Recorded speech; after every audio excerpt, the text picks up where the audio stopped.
So my talk is titled "The End of Fish or Sustainable Fishing: What's the Real Status of Fisheries?" And over the last 10 years, fisheries has become a very hot topic in just everywhere. Whether it's the television news, whether it's the New York Times probably has 10 or 20 fishing articles a year. Some of them make the front page. It's a big deal, and I have to admit that a lot of this news coverage and a lot of the scientific papers drive me crazy, and I'm going to talk about some of them. But I want to start with a couple quotes that I would say reflect the perspective that a lot of people have. And these both come from Daniel Pauly, who I think is without a doubt the best known fisheries scientist in the world. He's at the University of British Columbia, embarrassingly the same place I did my PhD. But so let me start with the first one. And just as a Ponzi scheme will collapse once the pool of investors has been drained, so too will the fishing industry collapse when the oceans are drained of life. This is, this is a very widely held view that we are draining the oceans of life. And then the last one's even better. People, even those who profess great environmental consciousness, continue to eat fish as if it was a sustainable practice. And the idea that fishing could actually be sustainable is considered unlikely in many circles.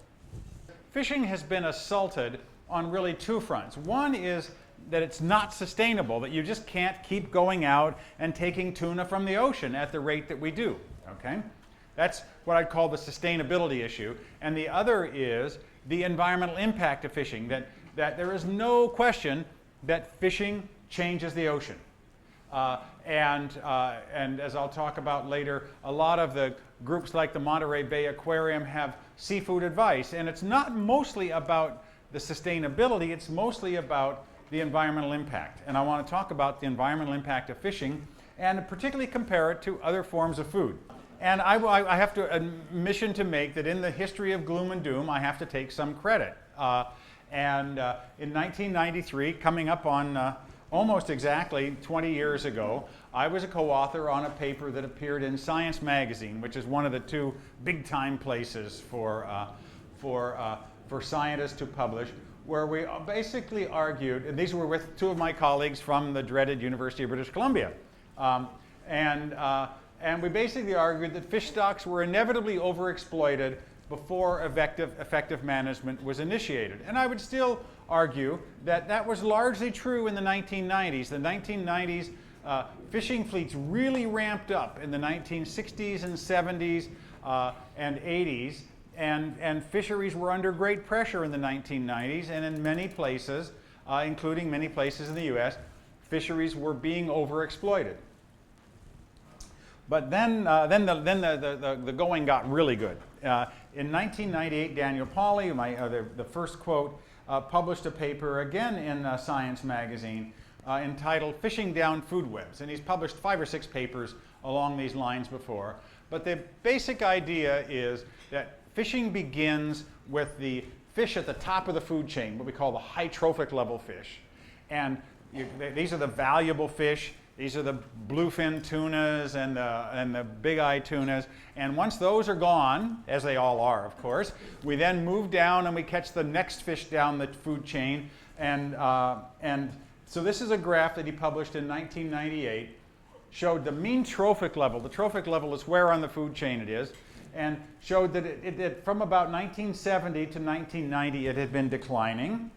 And then in many papers and talks, he then projected that it's going down, it's obviously going to continue to go down, and there will soon be nothing to eat but jellyfish sandwiches. And so, and this is embraced by many NGOs, that we're going to empty the oceans and have nothing to eat but jellyfish.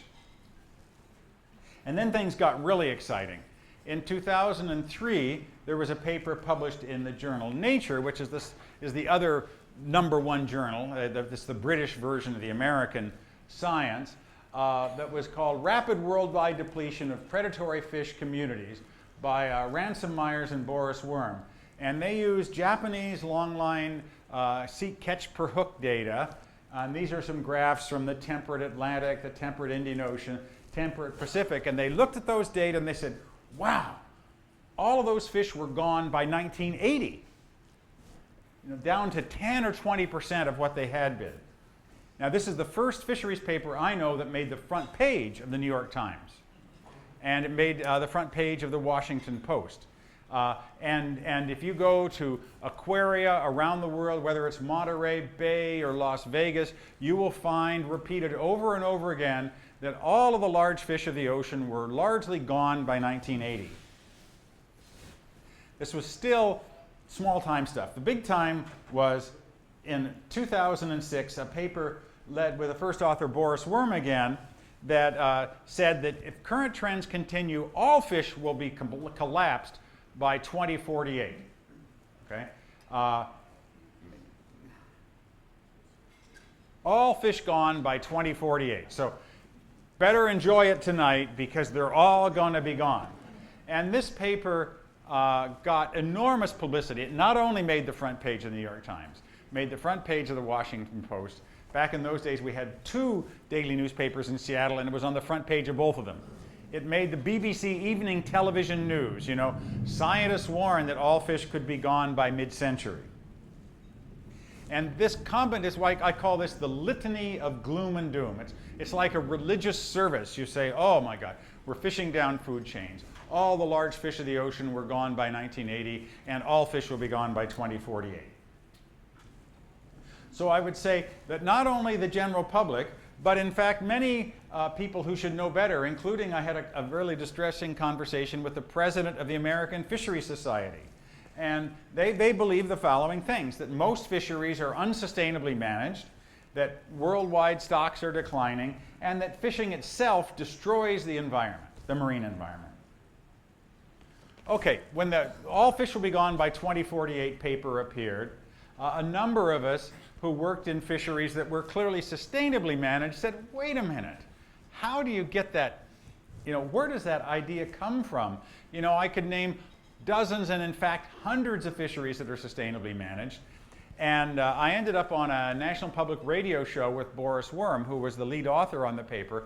And I'd never met him before, but he didn't seem like a multi-headed monster. He actually seemed pretty reasonable. And he and I then started a conversation, and this led to forming this group of 21 marine scientists that met over a course of about 2.5 years. And our objective was to try to understand why we had such different perceptions about what was going on in world fisheries. And the All Fish Will Be Gone by 2048 was based on looking at the history of catch data. And it was really very simple. You look at the catch data for any stock, and if the catch of a stock was less than 10% of the highest catch ever recorded, that stock was considered collapsed, then plotted the number of collapsed stocks, and then did a projection, and it hit the zero, or 100% by 2048. And everybody realized that catch isn't a very good measure of the abundance of fish. And Boris and I agreed, let's get a group together and actually get data on the abundance of fish. And the abundance really comes in 2 forms. It comes from scientific surveys. So in many places, mostly the North Atlantic, but also as a fair number of other places, long-term surveys have been conducted. So what do the surveys tell us about the trends in abundance? And then there's also an even richer data source, which is scientific stock assessments conducted typically by national fisheries agencies, so the National Marine Fisheries Service, Canadian Department of Fisheries Ocean, New Zealand Ministry of Fisheries. In Europe, there's a group called ICES, International Council for the Exploration of the Seas, and there are literally hundreds of the major fish stocks of the world that are assessed. And there's almost all, but in fact, effectively all the large tuna resources of the world are now assessed by a series of regional fisheries management organizations. So what we did in this group was we just assembled all of that data. And what we found shocked many of the people in our group, and that is we did not find any evidence for a global decline. Whether looking at survey data going back to about 1980, going into the data we went to about 2005, there was no hint of decline. Things seem to be stable, and on the top is stock assessments, And we got the same picture, that on average, for the places we could get data on abundance, things weren't declining. They appeared to be stable. So now I want to take you through a little more detailed analysis. And what I'm going to do is plot for an individual fish stock, the stock size on one axis, how many fish there are in the ocean, and on the other axis is the fishing pressure, that is, what fraction we're harvesting. And U.S. Magnuson-Stevens Act, the most international legislation, the law of the sea, almost every country I can think of has a sort of a base target of trying to maintain the population size and the fishing pressure at a level that will produce long-term maximum sustainable yield. And in the U.S., we classify stocks in different regions. If you get down in this region of low abundance, we call that stock overfished. If you're fishing at high fishing pressure, we call that overfishing. Okay? And what we found, I think that's the next slide. No, sorry, one more. And basic population dynamics suggest that if you're down here, that is, you have very few fish, but you're not catching many of them, the population rebuilds. So these arrows show the direction that we expect stocks to move as a function of both how hard they're being fished and how abundant the fish stock is.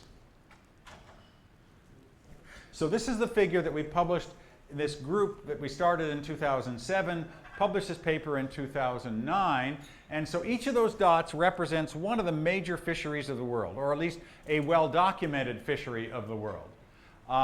And we call this the fried egg graph. I think you can see why. And if you look at where the core of the yellow is, that's sort of the average.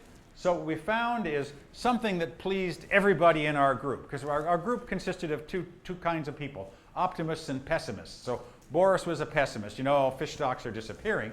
And he said, look at that. On average, fish stocks are below the level that would produce maximum sustained yield. And on top of that, about a third of fish stocks were below this halfway mark that is what the U.S. considers overfished. That is low enough that you're going to get less long-term yield than you could have. The optimists, and I was one of the optimists, said, oh, look at that. 2/3 of stocks are now fished at pressures less than would produce long-term maximum yield. That they're actually being fished, most stocks are being fished in a cautious fashion.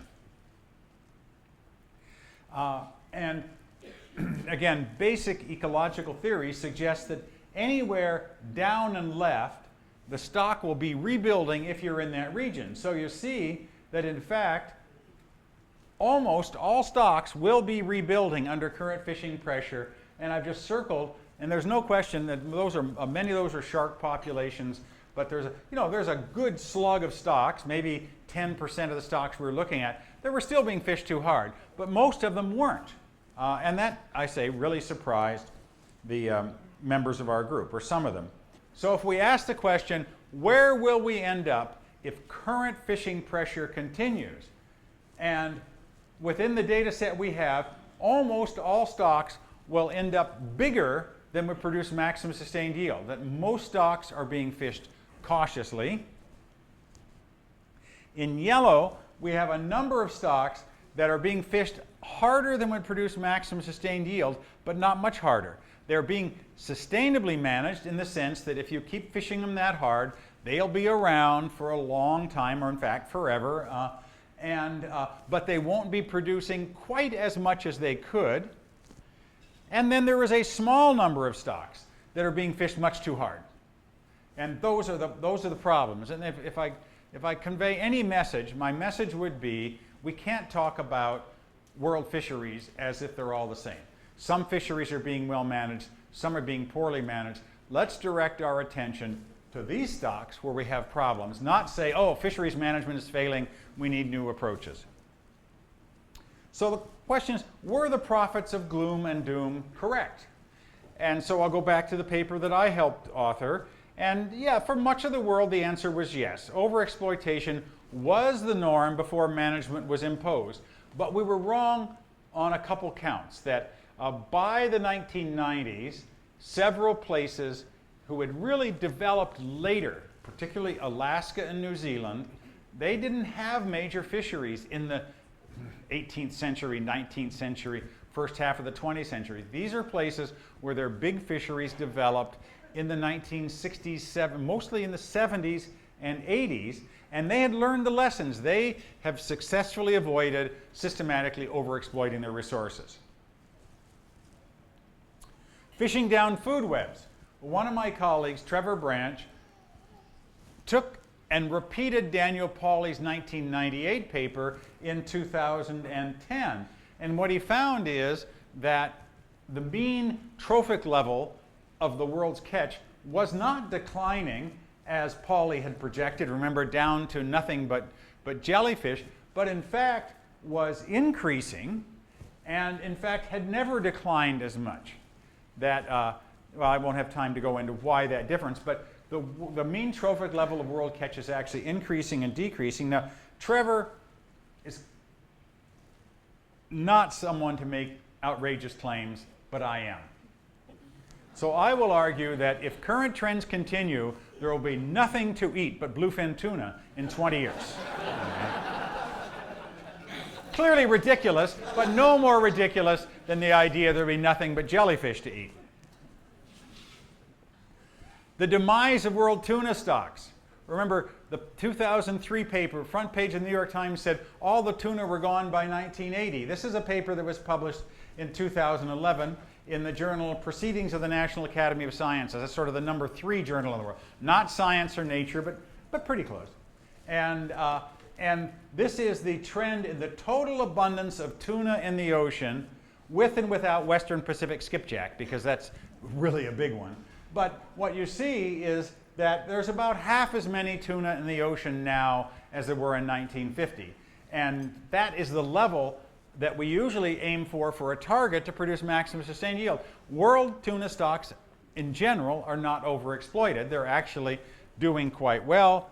And this is another figure from that same paper. Again, in this plot where you have the biomass here and the fishing pressure there, you see bluefin tuna are overfished and being fished too hard, although that also has changed and even since that paper was published. And Atlantic bluefin tuna are probably now down to about here. See, Atlantic bluefin tuna east, it was about 3 times too high back in the late 2000s. It's been reduced. I think they've dropped the catch 3-fold, and southern bluefin tuna has been dropped. Those stocks are probably on the way to rebuilding, but the big tuna stocks of the world, bluefin isn't a particularly big one, they're all in pretty good shape, and there's no real long-term sustainability about tuna at their current population size.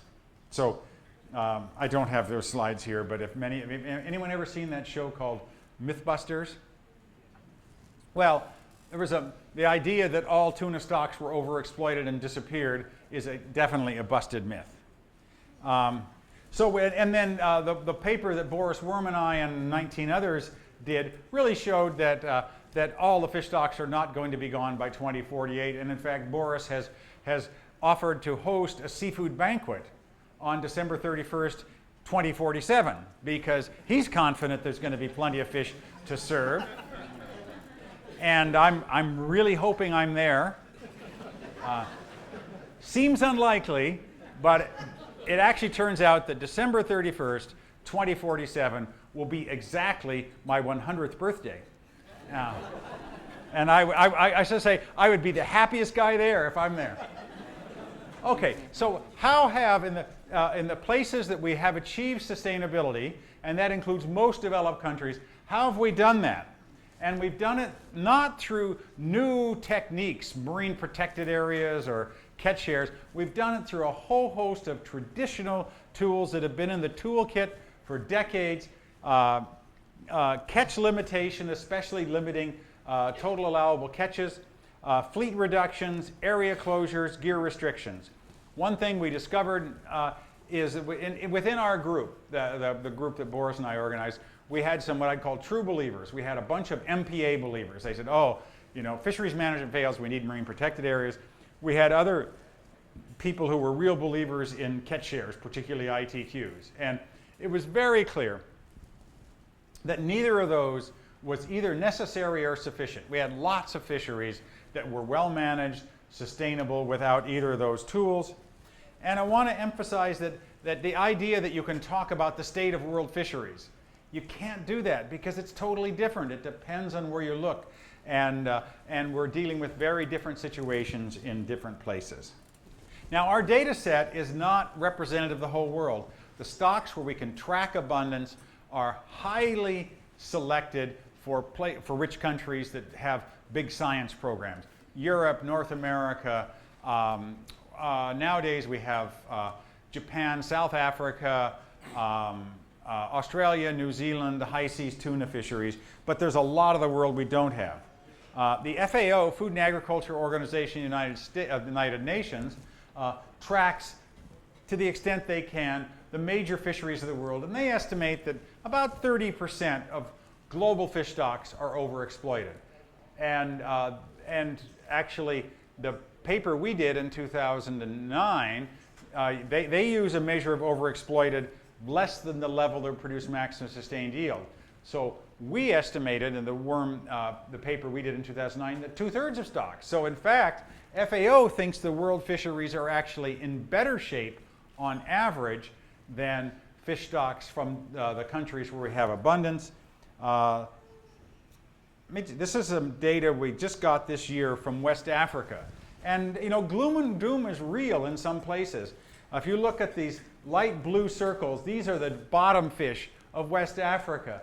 And that's 3 times the level of fishing pressure that would produce maximum sustained yield. Those stocks are in general being hammered. Now in red, the size of the circle depends upon the total sustainable yield from the stock, are the pelagic stocks, the small fish. And they're not in too bad a shape in West Africa, but the demersal stocks are really in very bad shape in general in West Africa. Chris Costello and a group of 5 or 6 of us, we made an attempt to assess the status of the unassessed stocks of the world, and a whole bunch of gloom and doomers have sort of glommed onto that, but they didn't really read it very carefully, because we distinguish between large stocks and small stocks, and the large stocks constitute about 95% of the world's catch. And we concluded that the unassessed large stocks of the world are actually in about the same status as the assessed stocks, around the level that would produce maximum sustained yield. So, summary, with regard to what we know about the status of capture fisheries, the major industrial fisheries where we have assessments appear to be stable and mostly rebuilding because we've reduced fishing pressure. But in some countries there remain many stocks with excess fishing pressure. And in general, Europe has been the bad boy. They've been really slow to reduce pressure as much as is necessary, although actually on average European fisheries have reduced their fishing pressure they've cut it in half in the last decade. So they're making progress. It's just slower. The US has been a little bit more aggressive. That from what we can tell, the major fisheries in the rest of the world on average have about the same or better status, but there's really no evidence that they're managed. The only reason they aren't gone is that they started later. And I want to emphasize when we talk, well, is this fishery sustainable? You don't measure sustainability by how many fish you have. You measure sustainability by how the fishery is managed. That is, do you understand whether it's going up or down, and can you adjust your catches in relation to that?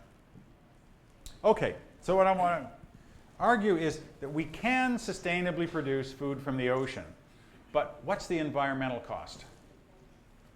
And there's been a lot of discussion in the last 5 years about the environmental cost of food and what we should eat. And so I don't know how many books Michael Pollan has sold, but I guarantee you it's more than I've sold of this one, called The Omnivore's Dilemma. And there's really several issues with regarding what you should eat. One of them is just nutrition and health. Another is animal rights, and another is environmental impacts. And I'm just going to talk about environmental impacts. And many of you may have seen, this is the Monterey Bay Aquarium's Pacific Northwest advisor on what you should and shouldn't eat. And there's probably a couple hundred of these around the world now on what you should and shouldn't eat in terms of seafood. And they usually call them a sustainability guide. This one is called Choices for Healthy Oceans. And that's actually, in some sense, nice sort of truth in advertising, because it's not about sustainability. It's about the environmental impacts of fishing in the ocean.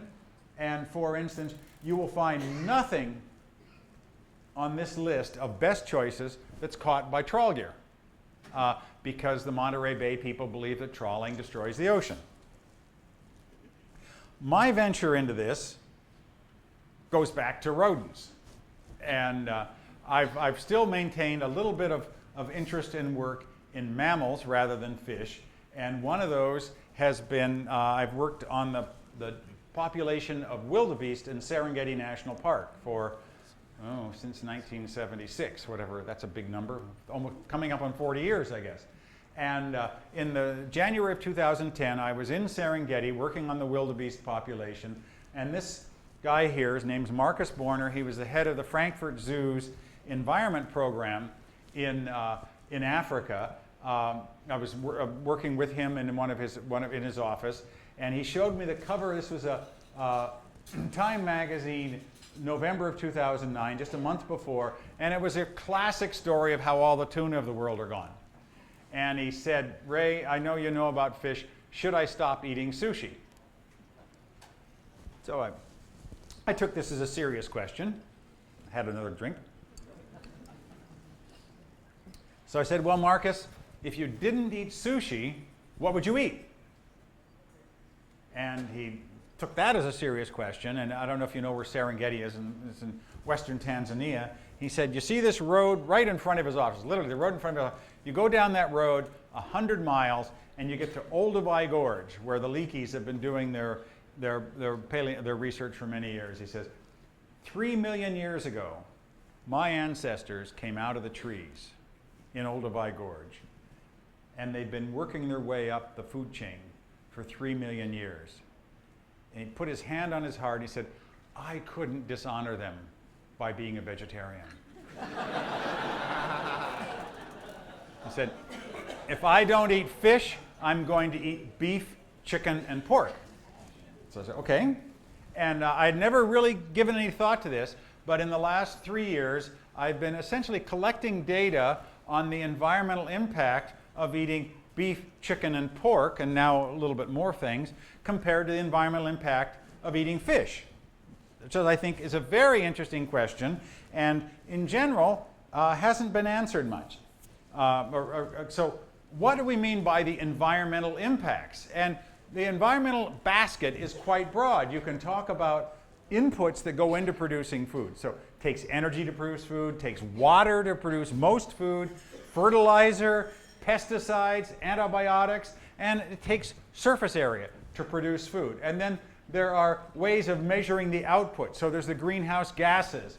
And there's two somewhat technical terms, acidification potential and eutrophication potential. Those are really how much sulfur you put into the environment that leads to acidification, particularly acid rain, and eutrophication, basically pollution of waters and turning them into green soup if you get too much of it, dead zones and things like that. And then you cause a soil erosion. And then one of the environmental impacts of producing food is biodiversity loss. Now, if you go back to the Monterey Bay Aquarium's card, that is the only one of environmental impacts that they consider. They never consider any of those other things. It's quite interesting. So there have been a number of people who have been working on aspects of this problem, and the only one that is really well done so far is energy use. And this is a paper by Nathan Peltier. He's a Canadian scientist now working in Italy. It's a review paper where he compares how much energy it takes to produce a ton of various kinds of food. So down here are a series of crops from wheat to rapeseed to potatoes, etc. Here is a set of livestock and related animal products, milk, eggs, poultry, pig, sheep, and beef. Here are some aquaculture, and here are some capture fisheries. And in general, livestock takes more energy than crops per ton. Aquaculture, there's a little bit of a selective. These are all farmed fish, but these are all farmed fish that need to be fed. And so they look roughly the same as livestock. And then over here you have capture fisheries, and capture fisheries are all over the wall in terms of energy. So let's look at small pelagics. It doesn't even show up on the graph. that the amount of energy it takes to catch sardines, herring, anchovy is less than it takes to produce wheat or potatoes. But other things, large pelagics high, I suspect that's long lining for bluefin tuna, take a lot of energy per ton. That's the only paper I know that looks across food production broadly. I've done some work on this. I did an analysis of just within the country of New Zealand, which has agriculture is a really big industry. Agriculture and fish are the two biggest industries other than tourism in New Zealand.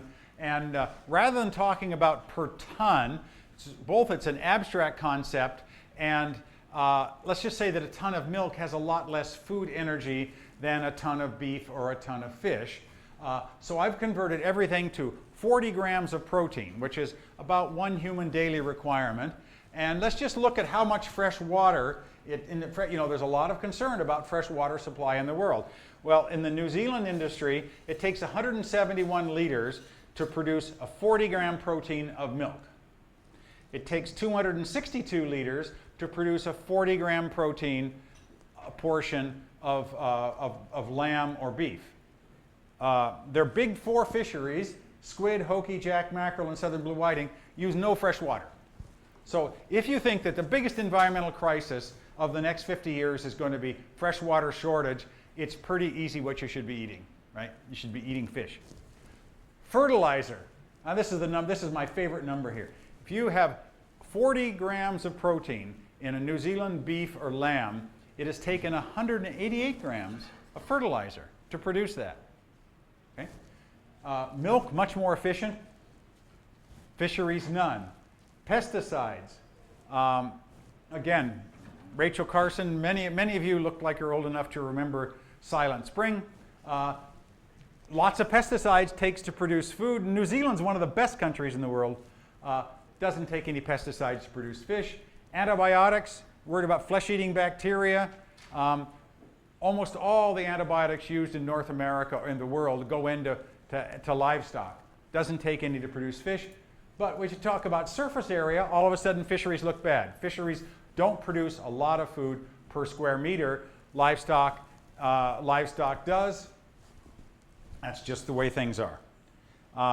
I'm in the process of doing a big analysis. This is now measuring greenhouse gases per 40 grams of protein for a series of aquaculture, a series of capture fisheries, and a series of livestock. And it's proved very interesting. So across all of those things, and notice the y-axis goes this is 1/10 of a kilogram of carbon per 40 grams of protein. That's 1 kilogram. That's 10 kilograms. The worst, if you're worried about carbon footprint, forget beef and lamb. Not only because the main reason is they're ruminants and they produce methane. They're the worst. But what's the best if you're worried about carbon footprint?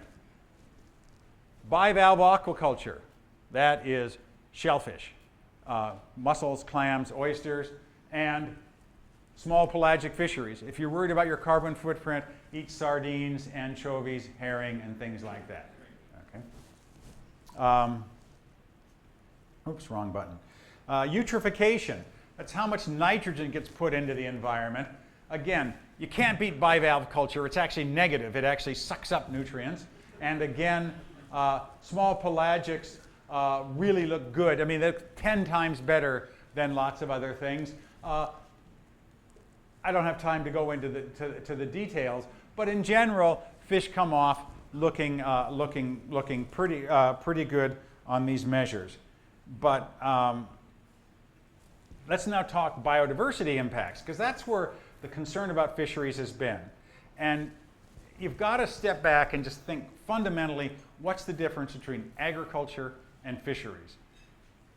Agriculture, the world is, when I was a graduate student starting in 1970, the gloom and doom of that era was war over food. There was a book called Famine 1975. There was a book called The Population Bomb. Then the idea was that the world was going to run out of food really soon in the 70s, and there was going to be wars over it. Well, the amount of food per person in the world has increased since that time, not decreased. But the reason is, what do we do in agriculture? We rip out native ecosystems, we plant exotic species that are very productive, we pump them full of irrigated water, nutrients, and pesticides, and we feed the world, okay? It works great, but it has environmental costs, okay? In fisheries, we leave natural ecosystems, and if they're well managed, we sustainably harvest from those natural ecosystems. So obviously, the biodiversity impact of ripping out native ecosystems is a lot higher than fisheries, and aquaculture, depending upon the aquaculture, somewhere in between. I've been trying to accumulate sort of quantitative data on this, and it's proved to be very hard. The best studied places turn out to be tropical forests, where there's been a lot of expansion of agriculture. And this just shows, and look at the dark colored, this is the number of species in different kinds of forest use, starting with the baseline forest. So 1 is what the number of species you would find in a baseline forest. And again, just follow the brown lines.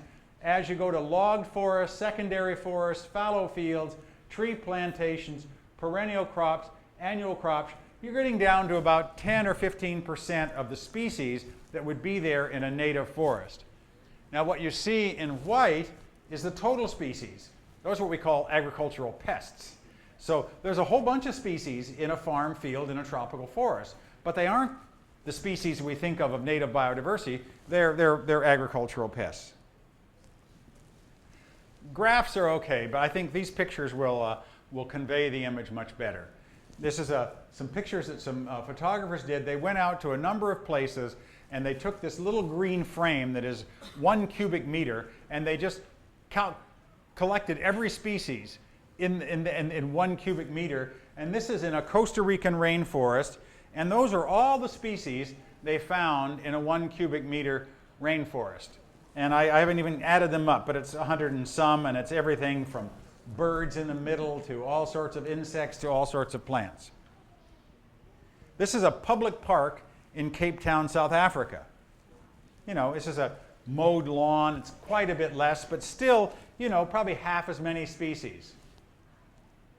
This is an American cornfield. That's what you find in American cornfield. You know, a few spiders, a few grasshoppers, and an ant, not much else, okay? To me, if you say, what's the environmental effect of fishing compared to agriculture, that's all you need to know. But I've got more. I've got more. Turns out I know something about agriculture. Not only do I know something about rodents, but my son is a farmer. And in fact, that's the farm that I helped him buy. And in fact, I owned it for a number of years. And thankfully, I don't own it anymore. But what is he doing? If you know anything about farming, he's not plowing the field, he's disking the field. But what's he disking the field for? He's disking the field to destroy biodiversity. He doesn't want any plants to compete with the corn he's going to grow. Actually, the genetically modified corn he's going to grow. Okay. And you know, I mean, he's big on elimination of biodiversity. But what about the good side? Organic agriculture. Well, my wife, you know, he's the bad cop. My wife she was an organic vegetable farmer, and she had 5 acres of organic vegetables. She sold them through community-supported agriculture. She had 90 families that she delivered vegetables to each week. She had 2 farmers markets. She delivered to restaurants. You know, this is the environmentally low-impact form of farming. No pesticides, no herbicides, etc. Now, selling through the farmer's market, what could be better? Now, you know, compare that to raping and pillaging the ocean by sucking fish out of it, okay? Well, I didn't collect any data, but that's what our fields looked like, that same field you saw earlier, after I'd rototilled it in the spring and we got it ready for planting. No hard data, but I don't think you'd find much biodiversity. There'd still be some soil insects, for sure, but no plants, no, no birds at the time, okay? Pretty dramatic reduction in biodiversity, but what do we compare it to? That's what that 5 acres looked like 150 years before. that every field of organic vegetables in the state of Washington used to be a native rainforest. And we didn't do it, can't blame me, but our predecessors chopped it down, burned it, and converted it to fields, some of which organic. But one of the costs of organic vegetable production, whether it's my wife's organic vegetables or organic soybeans coming from Brazil, has been the destruction of native habitat with enormous biodiversity loss. I want to just comment a little bit about the environmental cost of precautionary marine conservation. So a number of groups, particularly the Pew Charitable Trust, have been big advocates of closing large areas of the ocean. But there's other forms of precautionary marine. In the US, our exploitation rates are now on average half the level that would produce maximum sustained yield. We are being very cautious in how we harvest our resources. Australia, for instance, just closed the entire Coral Sea in the economic zone of Australia to fishing in order to protect biodiversity. Many groups, including Oceana, has a bill right now in front of the California State Legislature to dramatically reduce how much we harvest of forage species, like sardines, in order to have more food for birds and mammals. Okay? What I want to argue is there is a very real net environmental cost, because by closing the ocean to fishing or being cautious, we reduce food production. We're not going to reduce how much you and I eat. We're going to eat just as much. Where's the food going to come from? It's basically going to come from other countries clearing more land, more intensive use of irrigation, fertilizer, and pesticide. And the net environmental of those agricultural practices is probably worse than whatever the impacts of fishing in the Coral Sea or harvesting forage species are. And no one's doing that calculation, or no one really even seems to be considering it. Let me just close with some numbers that I use just to highlight some of these issues. Every one of these numbers you could find in 10 minutes on the World Wide Web. There are 20.3 million tons of livestock produced in the world by grazing. Okay? That's compared to, say, 80 million tons of fish being produced. There are 34 million square kilometers of land used for grazing, and those both come from an FAO report. So on average, grazing is pretty unproductive. 0.6 of a ton per square kilometer. There were 81.9 million tons of fish landed in 2006. Therefore, it would require 139 million square kilometers of grazing if we were to replace world fish production by added grazing. There are 6.2 million square kilometers of rainforest in the world. Therefore, if Greenpeace had its way and said, stop all world fisheries, and we were to try to replace that food production by grazing, we would need 22.3 times all of the world's rainforests to do that, if we replaced it by grazing. So I want to pose a question. This is an image of good Americans at work. That's not my son, but it could be my son, okay? This is a picture of rapers and pillagers of the ocean. Okay? Why is it that we have those perceptions? Okay, final conclusion. We do know how to sustainably manage fisheries in places that have effective top-down governance. Places like the US, where we have laws, we have enforcement, we have money for science. And we need to apply those lessons to places that are slow to change management, mostly Europe at the moment. But we need to carefully understand why fisheries are working in some places and not others, especially when we consider the economic and social dimensions. There's a lot more to fisheries than whether it's biologically at the right population size. Many parts of the world have not absorbed these lessons, or they simply lack the governance. Much of the world will never have an American-style fisheries management system with the Magnuson-Stevens Act and the Coast Guard and the councils. There's other tools, and we know a lot about them. Capture fisheries and aquaculture are part of the global food security, but their environmental impacts need to be compared to alternative forms of food production. Again, sometimes you think you're really ahead of the ball. I said, oh God, nobody's done this stuff. Well, this is a World War I poster.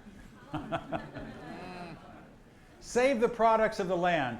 eat more fish, they feed themselves. That's the basic reason that fisheries have such low environmental impacts, is we don't have to chop down forests and plow up grasslands in order to feed the animals. They feed themselves. Bottom line is, my friend Marcus Borner is eating sushi again. And I want to thank a whole bunch of people that I worked with and a whole bunch of organizations that have funded it. And thank you very much for coming and me keeping you between your next drink and where you are now.